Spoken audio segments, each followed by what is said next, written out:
Welcome to the deep dive. Today we're diving into ASMR. You know, those gentle whispers, the tapping sounds, all that stuff. Right. And we're looking at it through, well, a pretty skeptical lens based on the sources we've dug into. Hmm.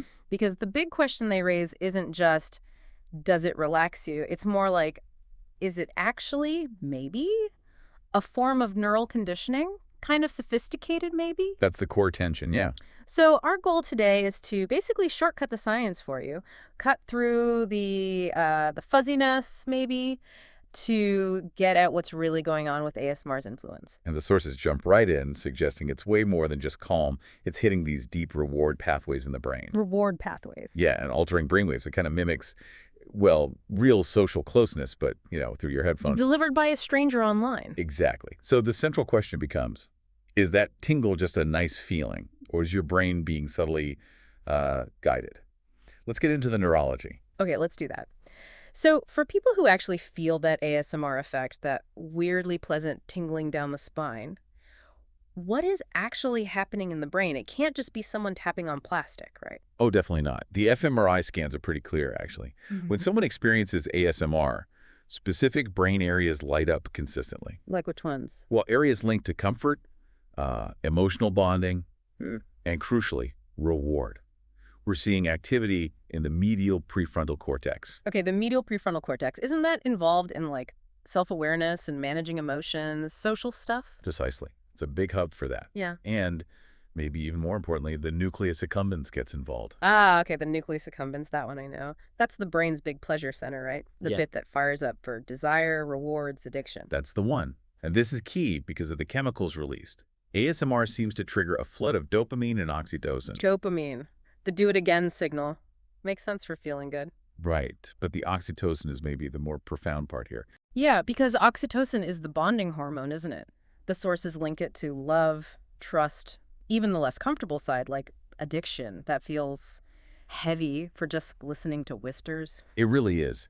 It means, neurologically speaking, your brain's response to a recorded whisper can chemically resemble bonding with a real, trusted person. Oh. It's tapping into these fundamental circuits for safety and connection, a kind of neurochemical shortcut. Okay, so that explains the feeling maybe, but why do so many people swear by it for sleep? The sources mentioned theta waves. What's that about? Right, theta waves.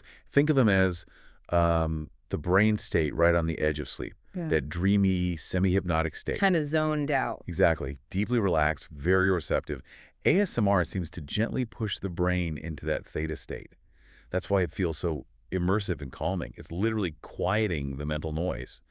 And, interestingly, making you perhaps a bit more suggestible. Suggestible, okay. But hang on, could this just be a really, really effective placebo? You expect to feel relaxed, so you do. The brain chemistry follows the expectation. That's a fair point, and placebo definitely plays some role in almost everything. Right. But the consistency of the fMRI results, the specific regions lighting up, the chemical release, it suggests something more targeted is happening. Right. And that consistency leads us from the biology to the how, which brings in psychological conditioning. Ah, Pavlov's dogs, but with tapping sounds instead of bells. Sort of, yeah.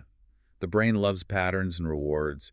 ASMR is often very repetitive, very specific sounds. So the brain learns, hear this soft crinkle, get a hit of dopamine and oxytocin, feel safe. So it learns the association. Crinkle equals calm.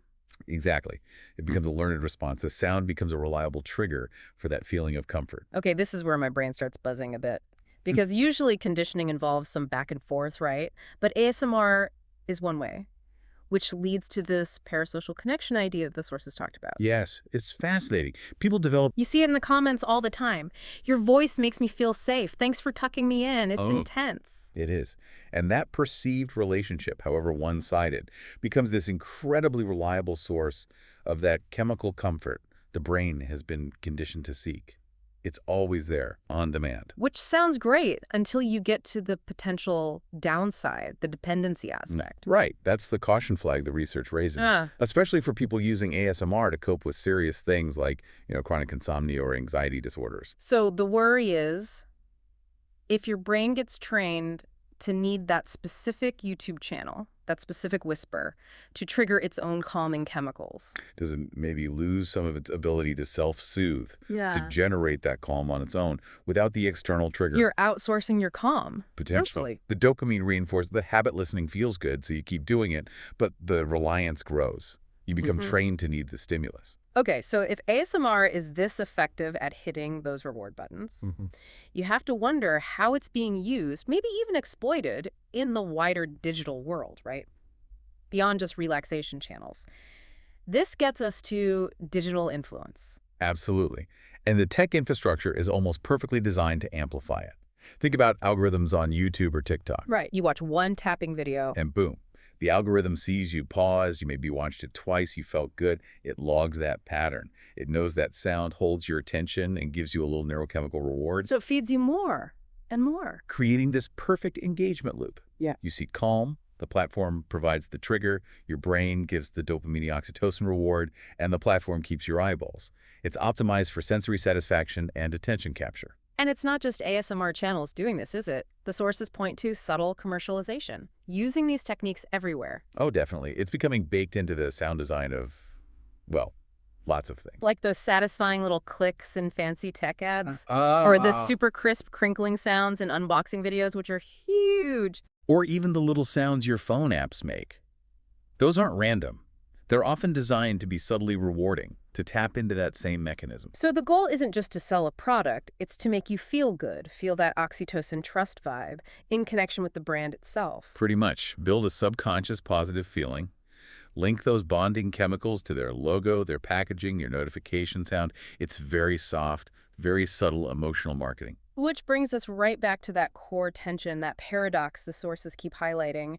Is ASMR this amazing, accessible wellness tool giving real relief to millions? Which the evidence suggests it absolutely can be for many people. Or is its powerful underlying mechanism becoming a kind of soft brain influence, used mainly to hook us, keep us scrolling, and build brand loyalty in this crazy attention economy? It's both, potentially. And that's what makes it tricky. You know, the sources also brought up this interesting cultural layer. This isn't entirely new, is it?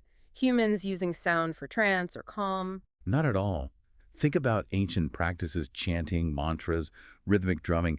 They all use repetitive sound to shift consciousness, to soothe. So are we just in, like, the digital age of soothing? We've just swapped the shaman's drum for a YouTuber with a high-fidelity microphone? It's a compelling comparison.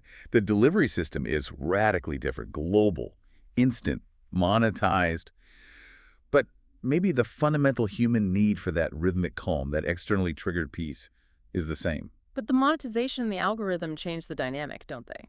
Absolutely. That shift from community ritual to individualized, algorithm-driven digital stream is where the questions of dependency and control really come into play. Okay, so wrapping this up, where do the sources leave us? They leave us with this fundamental paradox, really. ASMR works. It provides genuine, measurable calm for lots of people, tapping into these incredibly powerful brain systems. Yeah. But because it's so effective at hitting those core reward and bonding pathways, it forces us to ask some pretty pointed questions about control, about autonomy, about how much we're starting to rely on these perfectly engineered digital triggers for our own peace of mind. So for you listening, the challenge isn't necessarily stop listening to ASMR. It's more about reflection, isn't it? Yeah, asking why you're listening. Are you consciously choosing a tool for relaxation? Or is it becoming more of a habit, maybe even a crutch?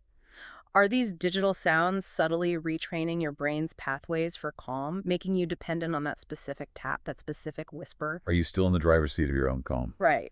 And here's a final thought to leave you with, something to chew on. If ASMR shows that specific digital sounds can reliably train the brain to feel safety and pleasure, how far does that go?